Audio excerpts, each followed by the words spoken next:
আসসালামু আলাইকুম বন্ধুরা, সবাই কেমন আছেন? আশা করি সবাই ভালো আছেন। তো আজকে আমি চলে যাচ্ছি ঝাবড়াগাছি হাট। এই ঝাবড়াগাছি হাটে আমরা এখন প্রবেশ করলাম। এখনও যারা ঝাবড়াগাছি হাট হয়তো দেখেননি তাদেরকে এই মিনি ব্লগে হয়তো আমি একটু দেখার চেষ্টা করব।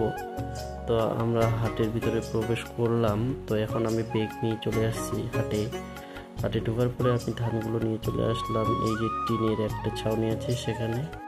তো এখানে আমরা সব সময় ধান বিক্রি করি। এই কাপড়টি আমাদের সব সময় ধানগুলো নেয় এবং আমাদের যে ধান পরিশ্রমের যে ধানগুলো করি সেই পরিশ্রমের দামটা ঠিকঠাক করে লাগাই বলেই এই কাপড়কে পছন্দ করা।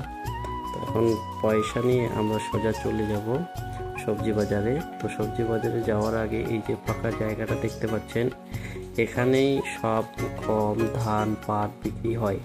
তো আমরা চলে আসলাম এই সবজি বাজারে। এখন কিছু সবজি কেনাকাটা করে তারপরে আমরা দেখে শুনে সবজি বাজার কেনাকাটা করে আমরা চলে যাব বাড়ি যাওয়ার আগে কিছু সকালে আসছি, কিছু না খেলে কেমন হয়, তো কিছু খেয়ে নিলাম।